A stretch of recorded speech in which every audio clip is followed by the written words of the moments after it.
Merhaba arkadaşlar. Bugün sizlerle beraber çok lezzetli bir Özbek pilavı yapacağız. Şöyle tenceremizin içerisine göz kararı sıvı yağımızı alıyoruz. Yaklaşık yarım çay bardağından biraz daha az olacak şekilde. Bu kadar yeterli.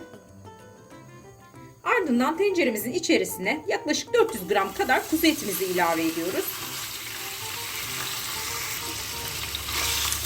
Etimizi orta ateşte güzelce bir döndürüyoruz.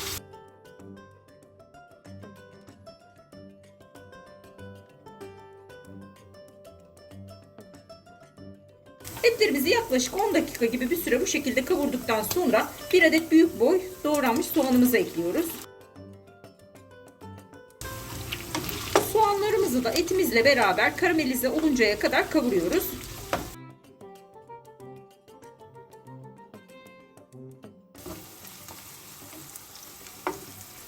Soğanımız da güzel bir şekilde karamelize olduktan sonra ince doğranmış havucumuzu ilave ediyoruz. Havucumuzu da yaklaşık bir 5 dakika kadar soteleyelim.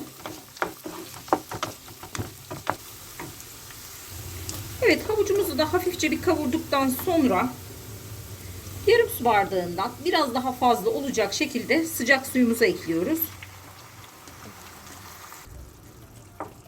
Şöyle harcımızın orta kısmına da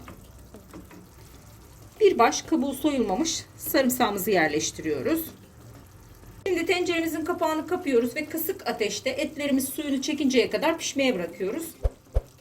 Evet, yaklaşık 15-20 dakika gibi bir sürede etimiz suyunu çok güzel bir şekilde çekti. Şimdi şu ortasındaki sarımsağımızı alıyoruz.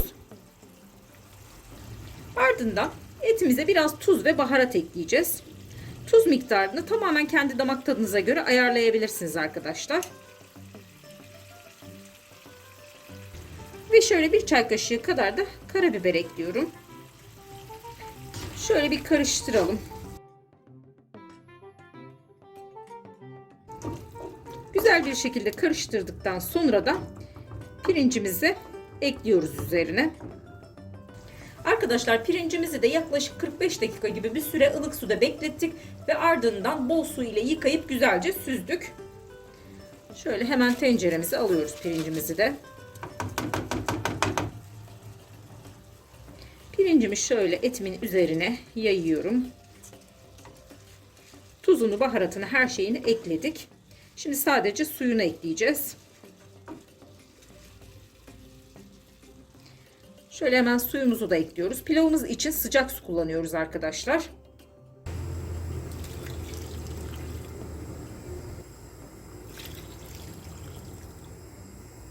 Suyumuzu ekledikten sonra ocağımızın altını yüksek ateşe aldık. Şimdi tamamen suyumuz güçlü bir şekilde kaynasın. Ardından tenceremizin kapağını kapayacağız.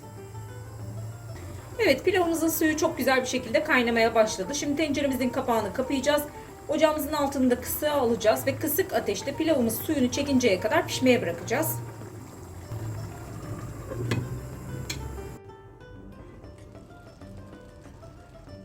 Evet, pilavımız çok güzel bir şekilde suyunu çekti. Şöyle de göstereyim. Gördüğünüz gibi hiç suyu kalmadı.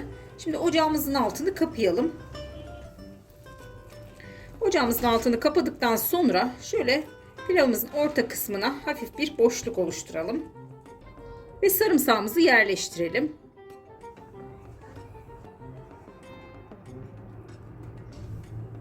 Ocağımızın altını kapadıktan sonra pilavımızın üzerine şöyle temiz bir örtü örtelim. Ardından tenceremizin kapağını kapayalım. Ve kenarlarını da şu şekilde katlayalım. Ve pilavımızı bu şekilde yaklaşık 15-20 dakika kadar dinlenmeye bırakalım.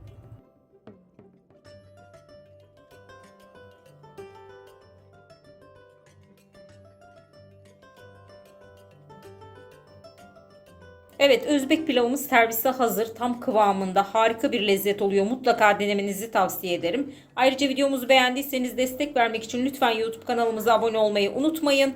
Tariflerimizi mutlaka deneyin. Deneyen herkese de şimdiden afiyet olsun.